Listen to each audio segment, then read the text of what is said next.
Time I'd like to call the regular Anderson County Council meeting of February the 16th to order. This time I'd like to ask Councilman Tom Allen if he'd lead us in an invocation and pledge allegiance. Will all rise, please? Heavenly Father, thank you for this beautiful day, and thank you for allowing us to meet here in Anderson County, that we may do the work for the citizens in Anderson County to the very best of our ability. We ask your guidance and your grace to perform these actions for the citizens and in their best interest. And as always, we ask that you watch out and watch over our members of the armed forces throughout the world who are protecting these rights that we so cherish in this great nation. We ask these things in Christ's name. Amen. Amen. Pledge allegiance to the flag of the United States of America, and to the republic for which it stands, one nation, under God, indivisible, with liberty and justice for all.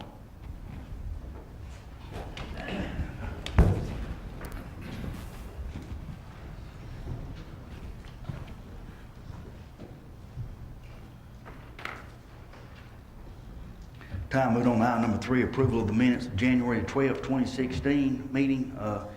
Been corrected. We have a motion or anything else on that matter? May I make the motion that we approve?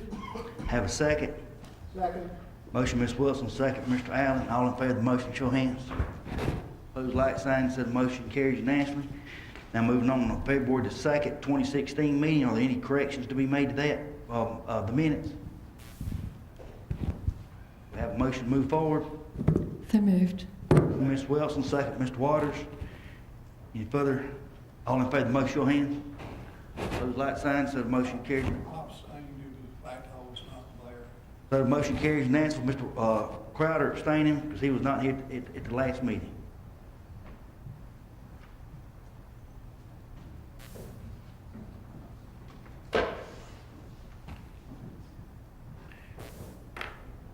We'll move on to item number 4. I would just like to make note, glad to have Mr. Crowder back. Glad to see he's doing much better.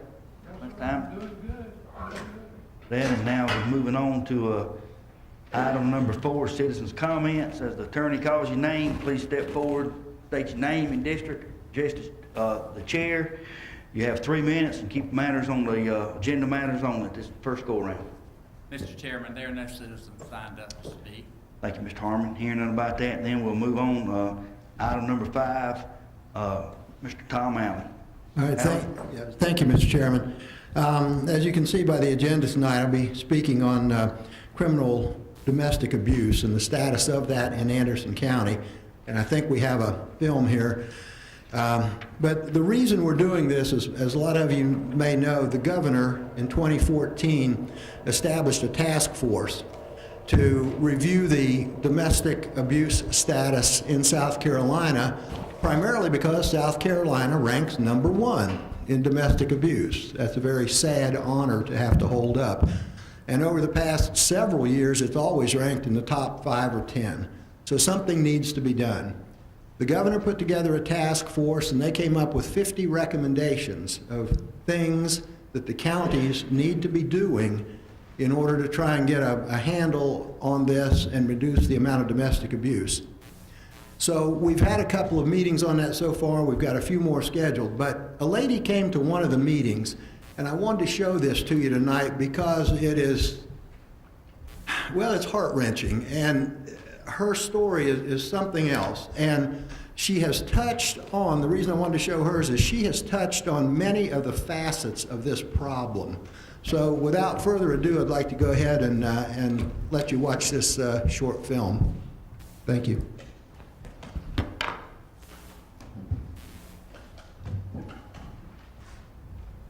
We're doing actually a domestic violence task force for Anderson County.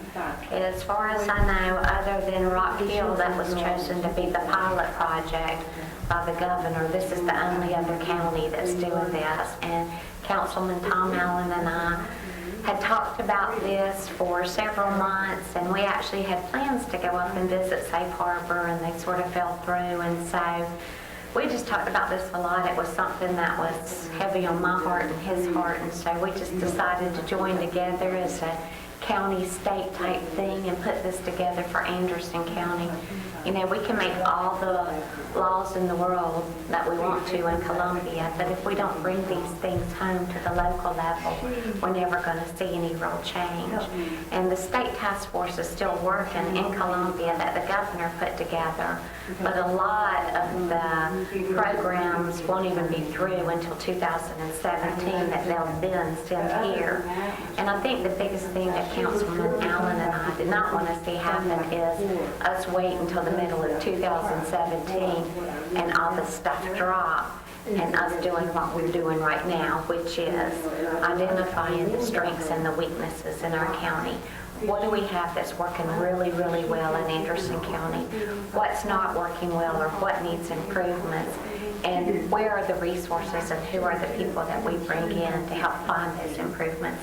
So we're just trying to fill the gaps, and when the rest of the public service announcement and a lot of other things that'll be falling down from up there, the education piece, will be here ready to go and take that ball and run with it. So that's what we're doing.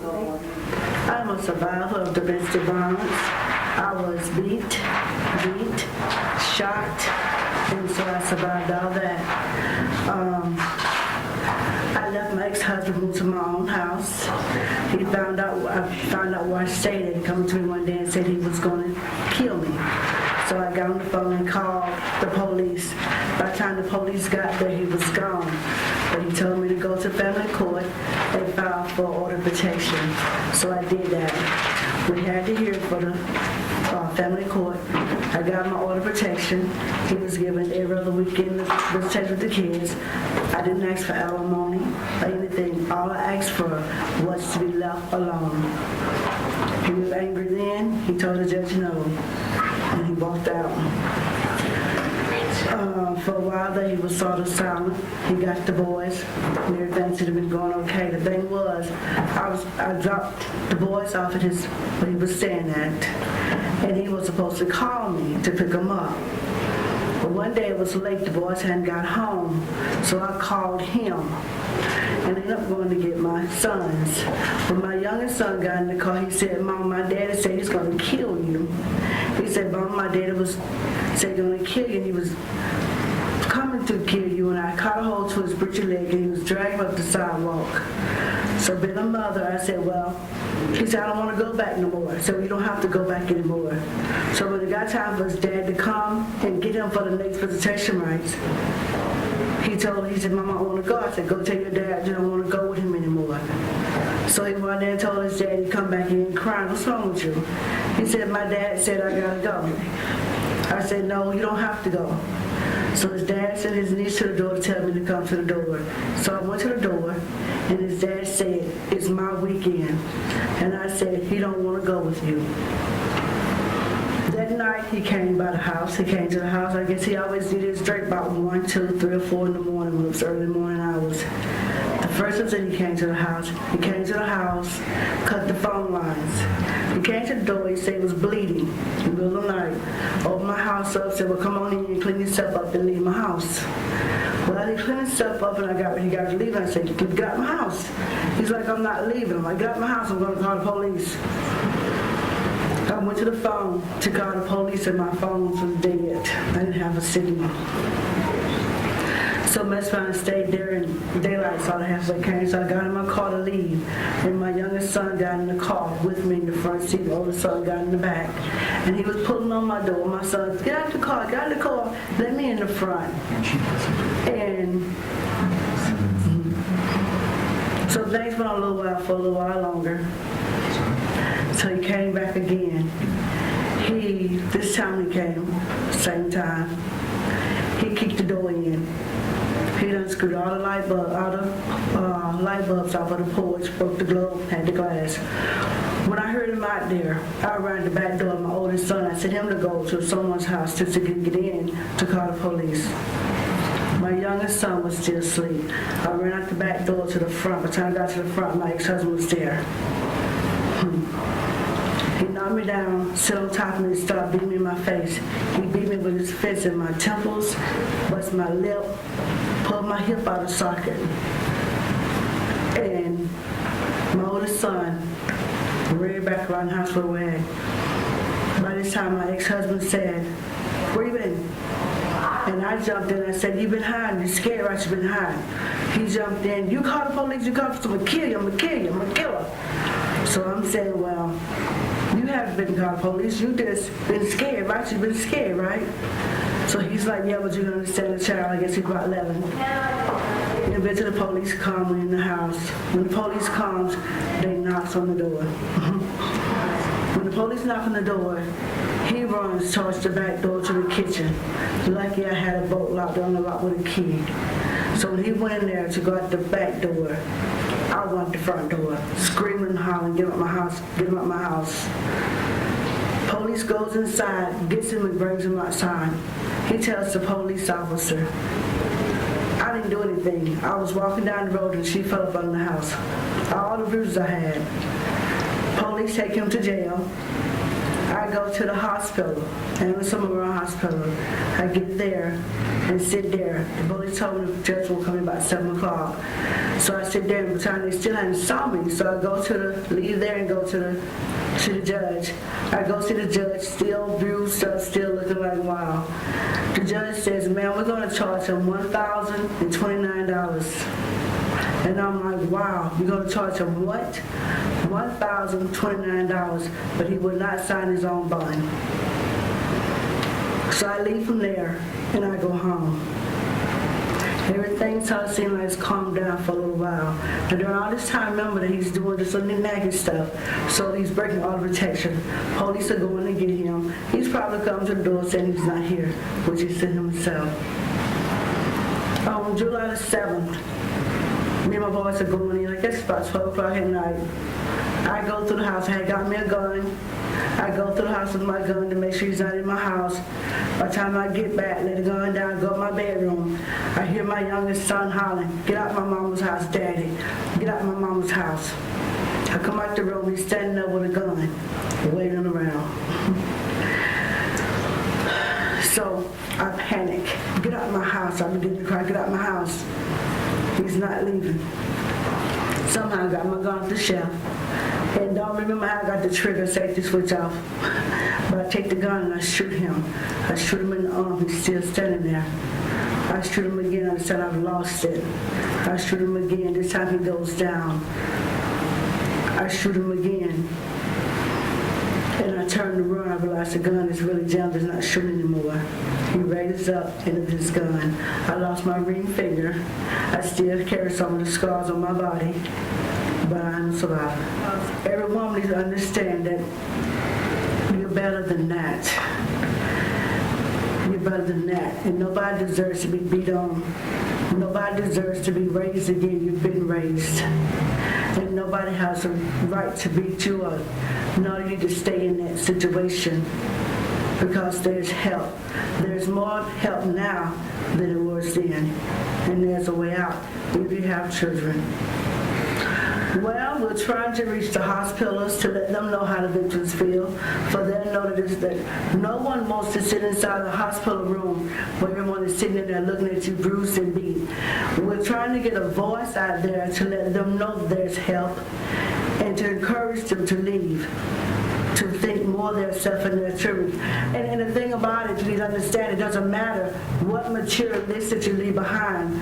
You can always buy more material stuff, but you can't buy your life again. You only get one. And 9 times out of 10, domestic violence don't only hurt the women, it hurts the children. Yeah, well, Ann and I have talked about this for a while, and last September, I read a declaration here at the County Council regarding Spouse Abuse Month that was coming up, or domestic abuse. And then Ann and I started talking about this, and then the Governor's Task Force, which was put together last year, came up with approximately 50 recommendations as to what we could do in this state to improve our status, because South Carolina ranks, unfortunately, #1 in domestic abuse on a per capita basis. So Ann and I put our heads together along with a couple of other people and decided we need to sit down and try to figure out, where do we stand here in Anderson County? What have we got going on? Where do we need to beef the programs up? You just spoke to a lady here by the name of Tara, and her story just fits the bill perfectly for what we're trying to do, because everything that happened to her, she touched on every aspect of the domestic abuse program, the strengths and the weaknesses. And it brought out a lot of weaknesses, because she's been through the entire system from the time the arresting officers arrive at the house, to the hospital situation, to the court situation, and then also looking at education and what we need to do in this county to try and improve our status as far as domestic abuse. So she was, I hate to call her the poster child, but every aspect of her story fits in with what we're trying to cover. The task force next, myself and Representative Thayer will sit down and try to divide this up into smaller chunks. It's like the old saying, how do you eat an elephant? And it's one bite at a time.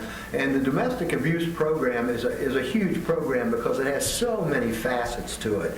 And we're going to try and sit down and break this up into some of its smaller segments. For instance, education. What do we need to do going into the schools to try and put the point across to the children in school that domestic abuse is not a good thing. It's not something you should be doing.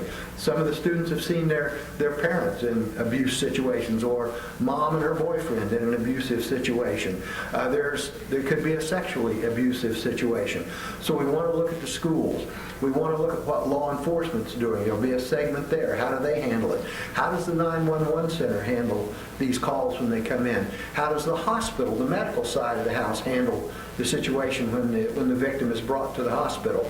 So those are just a few of the categories we want to try and break down, and there may be some others, along with working with some of the nonprofit groups here in Anderson County, such as Safe Harbors and Foothills Alliance, and so on, and see if we can get all of these groups together and come back with a really good program for our county that will fit in with what the governor's task force came up with last year. We're hoping now, I think York County is already doing some work on this, and we've already kind of been in contact with them to see what they have and have some of their information. But yes, we get our program going here, and we will be at the forefront of the 46 counties here in the state. Domestic violence in South Carolina has always been an issue over the years.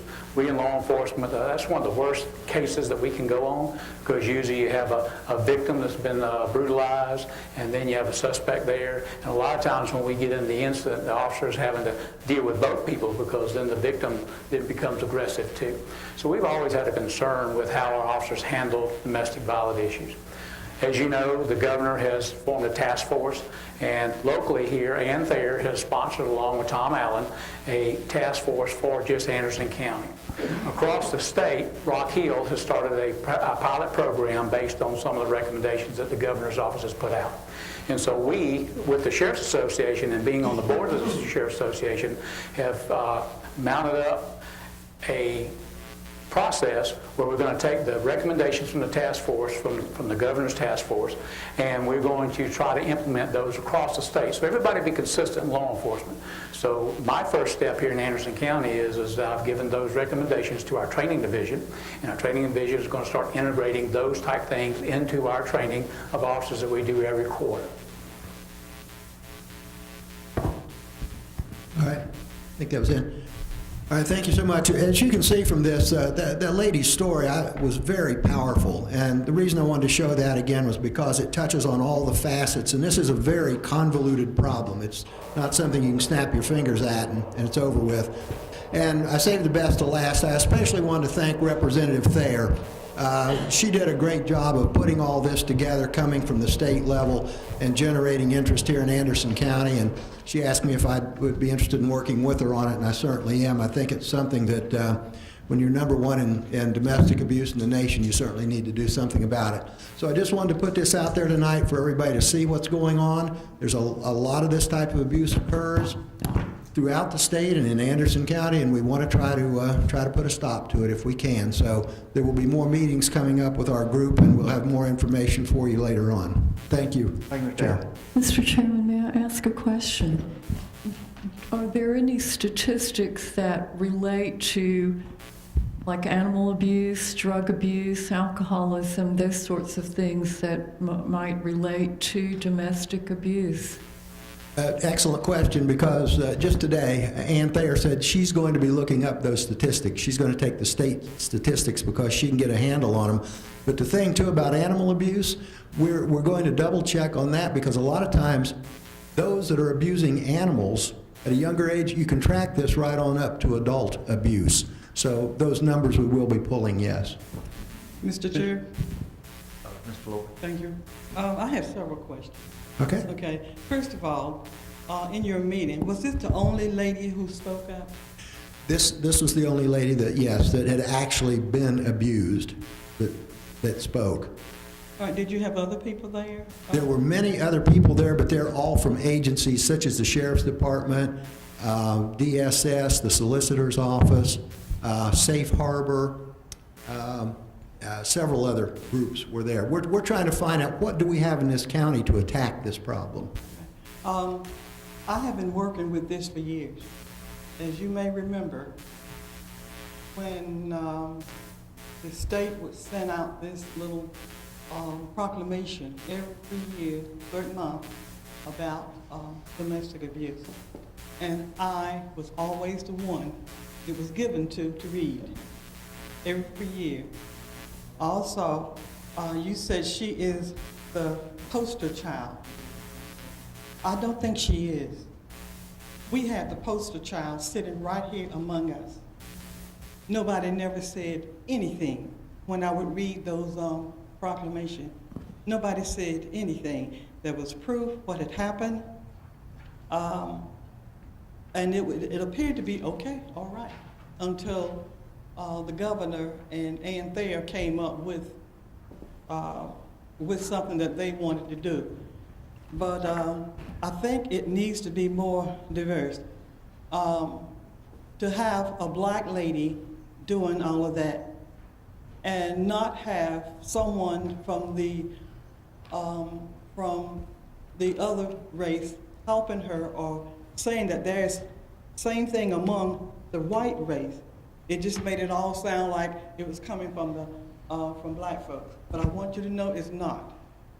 We had a man who killed his wife right up on Main Street. I think he was a Caucasian. All right? We had, like I said, someone who sat here among us who had the same identical problem. But according to the court records I read, it was a really bad beating. Nothing was said. Okay? So she did an excellent job. But I just wanted to make it clear that it's on both sides, not just one side. And I want to make it clear that now all of a sudden it's a big thing, when it was a big thing right here in the same council with us. Nobody said nothing. Thank you. Mr. Waters? Yes, they were talking about the statistics earlier. When this came up before, I had talked with the sheriff and just asked him, some of the statistics. And we'd gotten down to one area and what he was talking about. I was asking him about the reports. And this kind of got my attention. When he read those out, I thought, that's not too bad. And then he mentioned this, he said, yeah, but it's kind of the way we think about our jobs. Just one is important. And he asked me, he said, yeah, but with all these reports that come in, what if one person gets killed? And that really got my attention with this. So I think that's what we think about. There's a lot of problems out there that cause a lot of things. And so, if we think of that just like we do our economic development, just one life matters, and I think that's probably a good way to look at it. Thank you, Mr. Chairman. Mr. Alley? Yeah, Mr. Chair, just to make a comment on what Ms. Floyd said. This lady showed up at the meeting out of the clear blue. She was not invited. She heard about it through somehow, not even sure how she heard about it. And when she started speaking, several people had already left the meeting, and she got up and started talking. And we just sat there with our mouths hanging open. We couldn't believe the story, and that's when it was decided we needed to film this thing and get it on record. And so we didn't, she was not invited, but we're certainly glad she was there because she had a really good story to tell. Did you want me to say anything, Vicki? It was through Fox News, the interview they did with me about my... Yeah.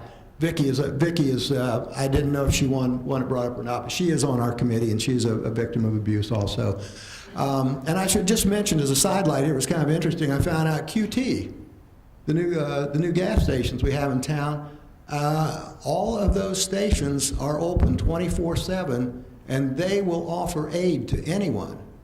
Whether it's an abuse case or whatever it may be, they have a separate room they can take you to for protection.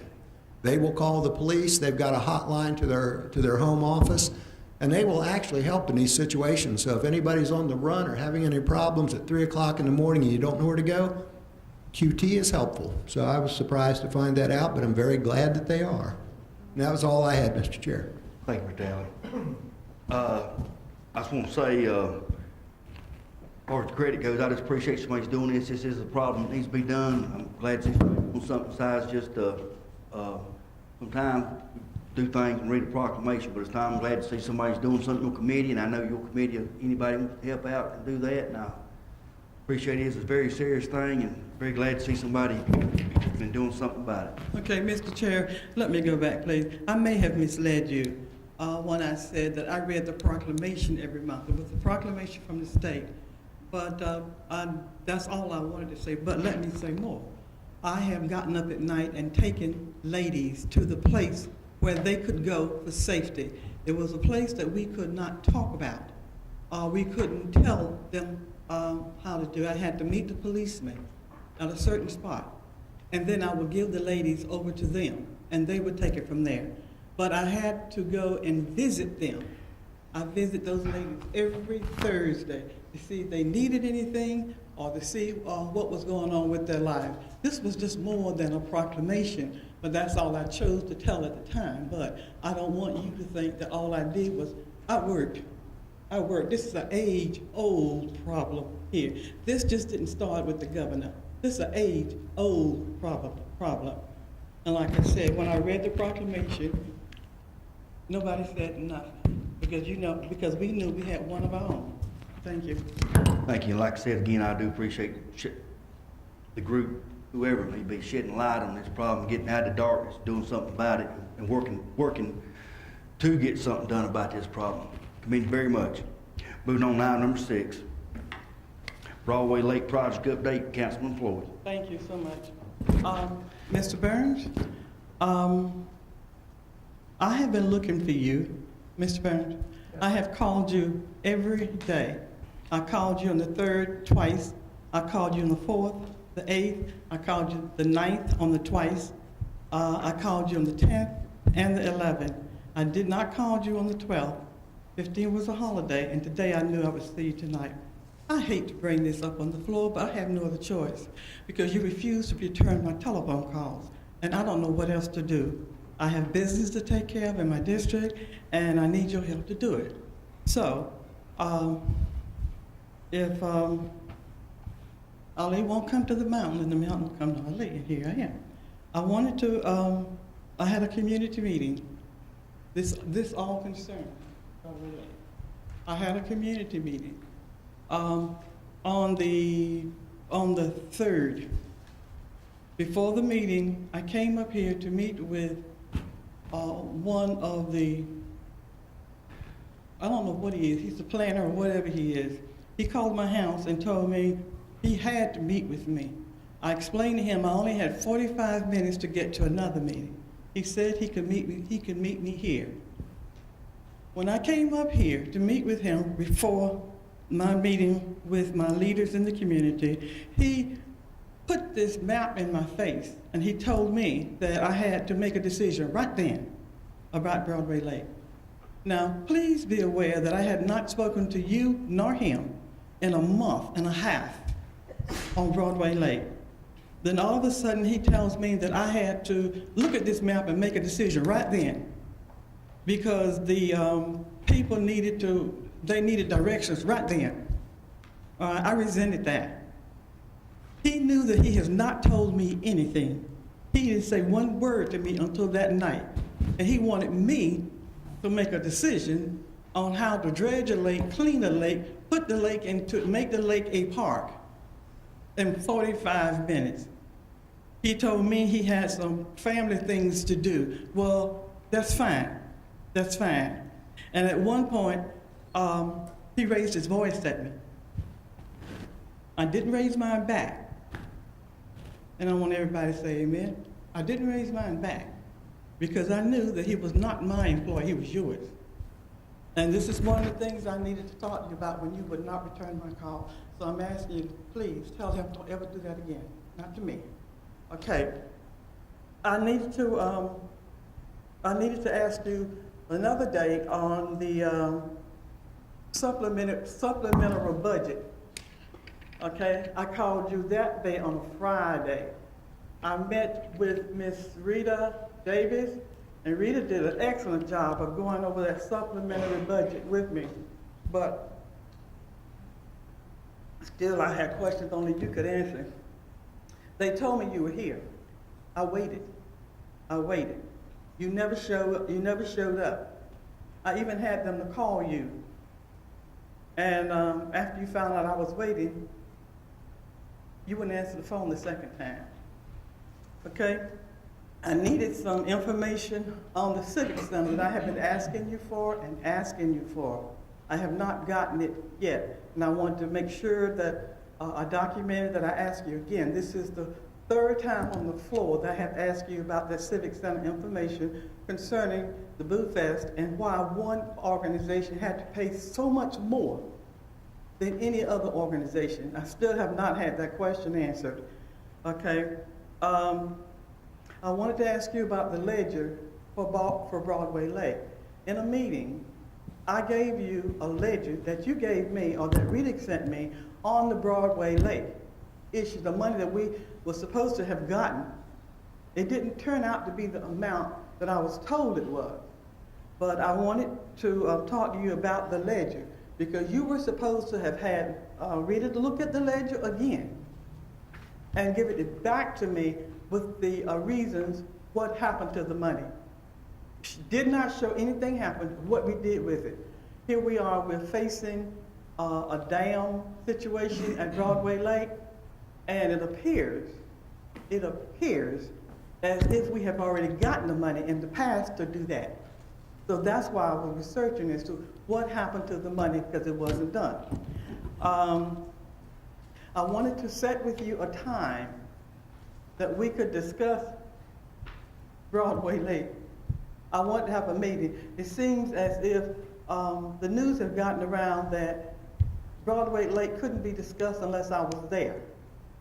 I'm sorry that got around, but I guess it's true, so I don't have too much to say about that. And that's on the fact that y'all don't ever tell me anything about Broadway Lake, nothing. I have to beg or call and plead and say, what's going on with the lake? What's going on with the lake? We had one meeting, and all that time, then all of a sudden,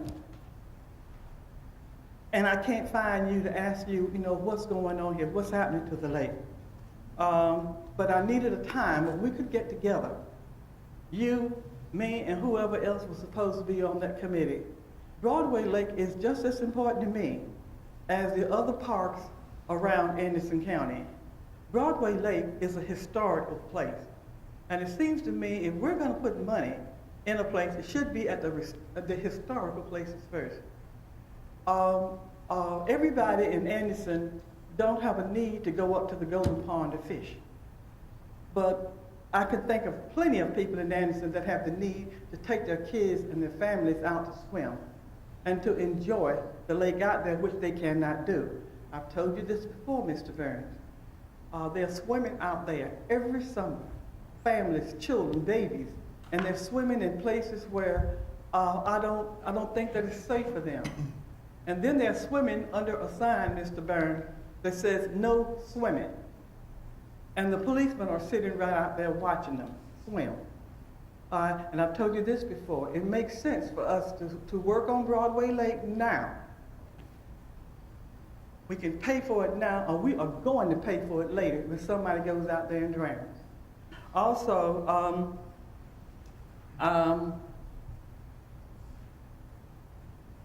we put a target date down for June. Are we going to be ready in June to start the lake? That's the only thing I've asked Anderson County for. I didn't ask for the big park way up there that's been getting money and money. I didn't ask for that. I didn't ask for a fishing pond to bring everybody but the citizens of Anderson out there to fish. I'm asking for a little thing, to fix up a lake that's in the county of Anderson that we all could use.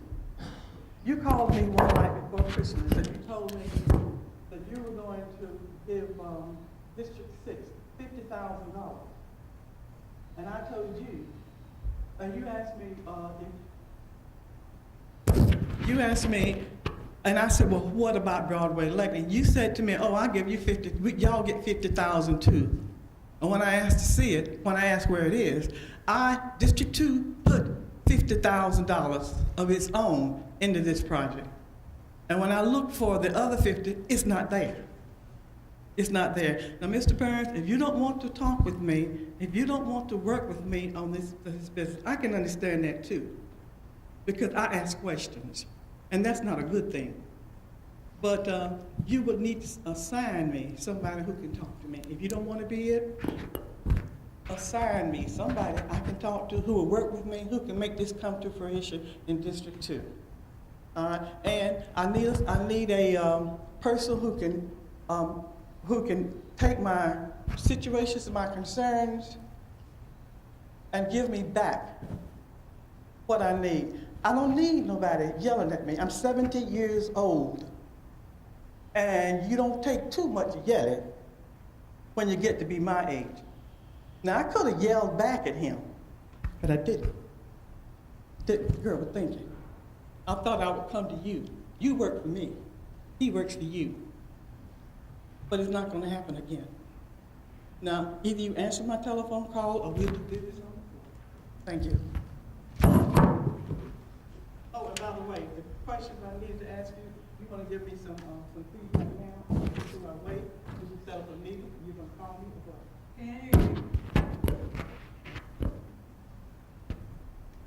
what? I'll get the answers to your questions. Are you going to call me this time, or I would rather we talk face to face than to get those little letters you send me sometimes. But I would rather us sit down face to face. You can have somebody with us if you like. That would be fine with me. But this has got to be done. Thank you.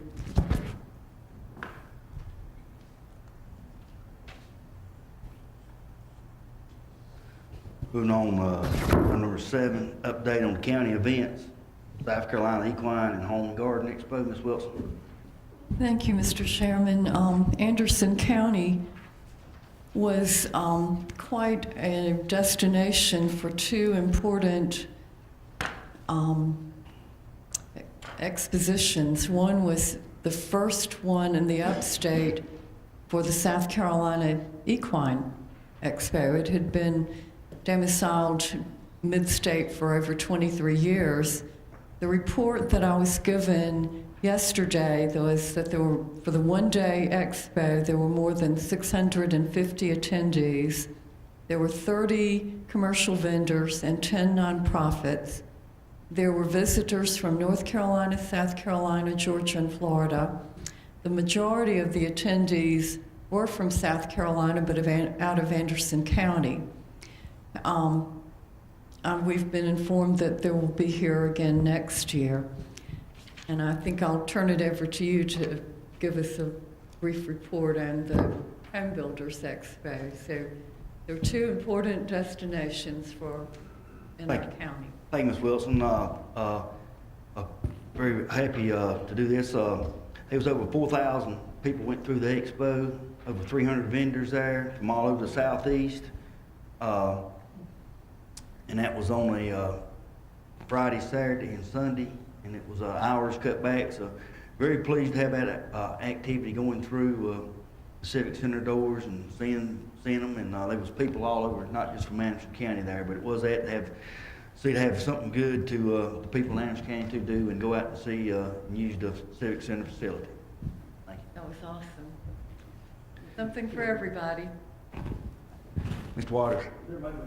And audits that don't know what equine means, that's a horse show, isn't it? Yep. I'm glad the included multiple veterinarian presentations. It was real educational. There were demonstrations. I think there were like some of the Western, there was a cowboy shooting contest, there was a trail obstacle type class. I understand there was even a little 2-year-old child on a family pony that rode in that one. And there was a polo match and numerous other presentations. And on Sunday, I understood they had a big trail ride for those who attended, and they were served lunch. We understand that next year it'll be even bigger and better. A lot of Clemson participation, of course, being held at the Senator T. Ed Garrison Arena, which is in Anderson County, is a really big deal for us. Thank you. Thank you, sir. Moving on, item number 8, ordinance third reading, 2016-001, the ordinance authorizing the insurance and sale in one or more series not exceeding $3.5 million, Anderson County, South Carolina general obligation bonds. Do we have a motion to move this forward? Motion, Mr. Crowder, second, Mr. Cole. Any discussion? Yes. Yes, ma'am. Thank you.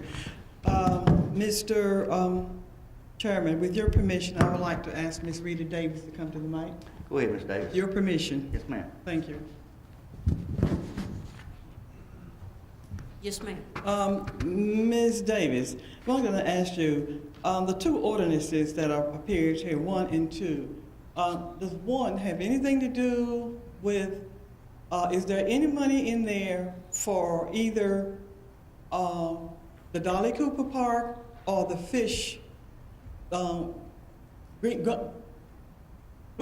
Pond, yeah? Absolutely not. No, ma'am. Not in number 1? No, ma'am. Okay, nothing? Nothing. Okay, good. I thank you. Yes, ma'am. Any more discussion?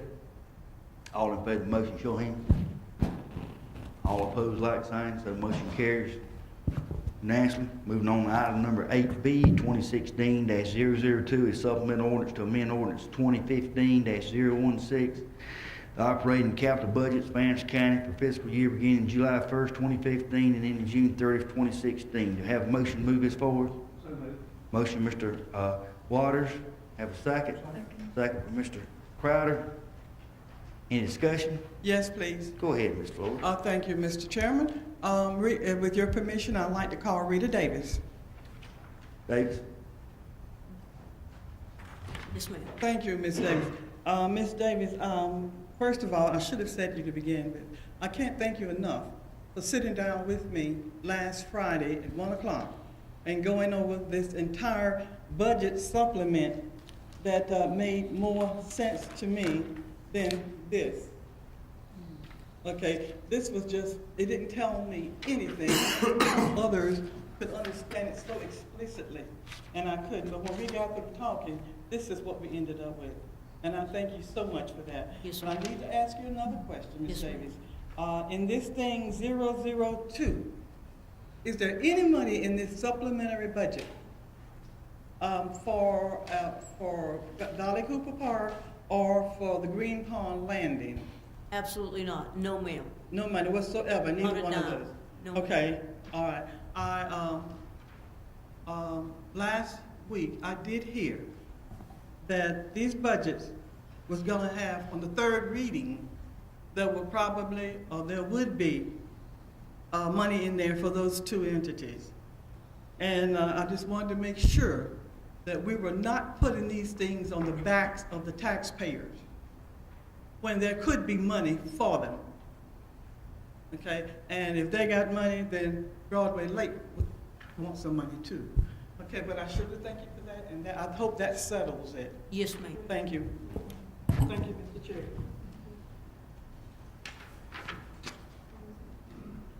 All in favor of the motion, show of hands.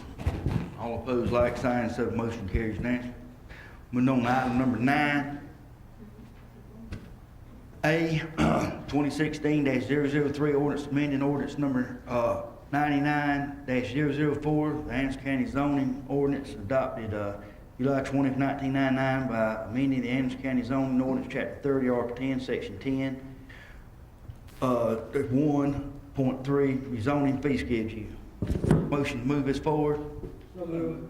Motion, Mr. Allen, second, Mr. Waters.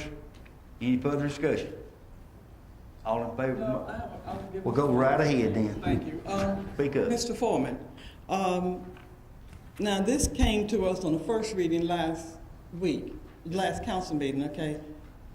Yes, ma'am. Okay, and I was so consumed with another situation that I really didn't get to do this part. Could you remind me again? I know I've already been told once, but I'm not as smart as a whole lot of other people. I have to be reminded about some things because I take care of a lot of things, okay? What does this do? Yes, ma'am. This is updating the rezoning or the rezoning fee table. Brings us into compliance with all the new, or some of the newer I remember that. I remember. classifications. Yes, ma'am. Thank you. Any more discussion?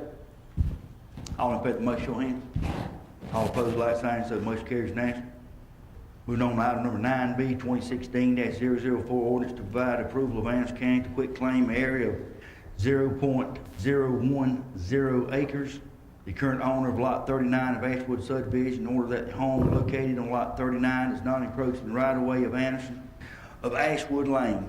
This will be a public hearing. Anyone wishing to speak to this matter, please step forward and state your name, district, address the chair, please. Anyone at all?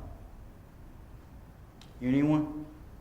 Hearing none, public hearing will be closed. We have a motion to move this forward. Motion, Mr. Allen, have a second. Second, Mr. Cole. Any discussion? May I, Mr. Chairman? Wilson? While I understand the dilemma that this homeowner has, and my heart goes out to them, I have problems in okaying it because it appears that the parcel in question also may violate our county setback requirements. Their title searches, their surveys, their title opinions, and title insurance, and this apparently went through multiple owners, and I just can't understand why someone didn't catch it before it got to this point. I will abstain again this time because I feel like we may have a Pandora's box that we're opening here. Thank you. Thank you, Ms. Wilson. Anyone else? Just want to say I have reservations too as far as how this thing slipped through so many times, or how many times it's sold, but talking to Mr. Harmon and some other folks, I think we can defend this. The only thing is, I believe, ethical too, if this thing comes up exactly like it did a case like this, and I hate to see the guy or the homeowners now. I think we can fix this relatively easily without any undue burden on anyone else, I hope. So that's my 2 cents worth. So we have a motion to move this forward. Second. All in favor of the motion, show of hands. All opposed? Abstentions? Show the motion carries unanimously with Ms. Wilson abstaining. Moving on, item number 10, first reading, 2016-005, the ordinance to establish a policy of non-discrimination as to qualified individuals with disabilities for access to Anderson County programs, services, and activities consistent with requirements of Title II of the Americans with Disabilities Act, and development of a ADA public notice and ADA grievance procedure to include a grievance form for implementation of this ADA policy and other matters related thereto. Mr. Burns. Sylvia, would you like to speak to this, since you are the ADA coordinator? Yes, thank you, Mr. Chairman. This ordinance, excuse me, will just institute a policy that we will provide access to all persons, no matter if they are individuals with a disability. Try it again. Okay, you're good. Thank you. Again, it's just adopting an ordinance that will institute a policy and a procedure for anyone who would like to file a grievance if they feel that they have been discriminated against as far as access to any of the services that Anderson County provides. Thank you. Anyone have any questions, comments?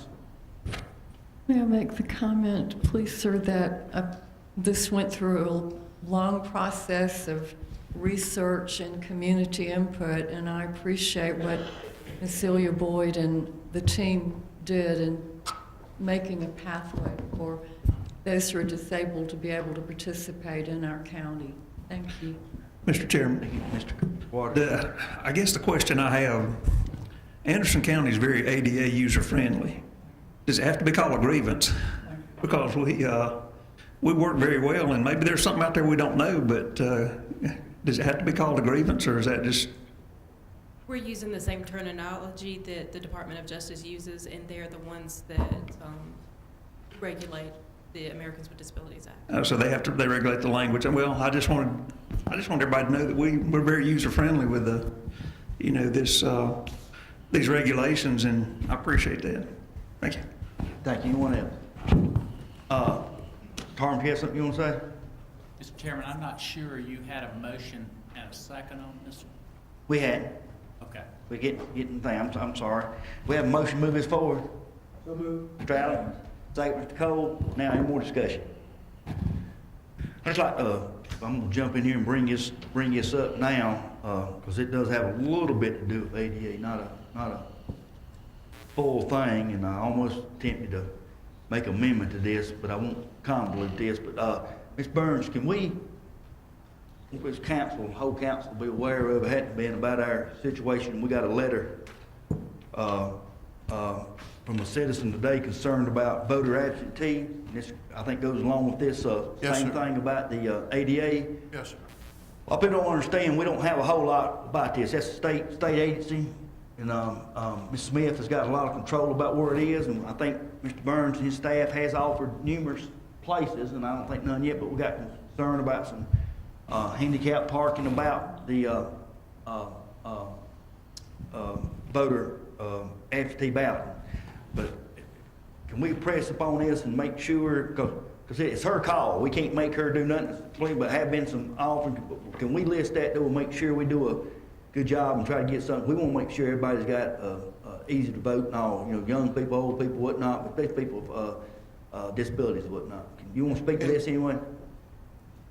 Yes, sir, we can look into it, but as you know, the legislative delegation appoints the board of the Registration and Elections Commission, and they approve the site that they're located in now. Now, we did receive a request last week for assistance, a plan in case there was poor weather for either one of the primaries, and we're in the process of developing that plan as we speak. But right now, that's where we are.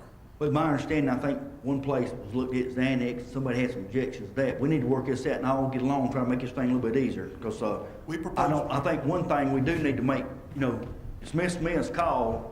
One thing I think this council, under your direction, does have control of is the annex building. Last time I checked, I think that is county building, and nobody over there owns it or runs it, so we can say this is going to happen. We just need to make something happen. What I'm looking for is the best for the citizens of Anderson County to make it easy for them to get by. So we can make that work. Anybody have anything else? All in favor of the motion, show of hands.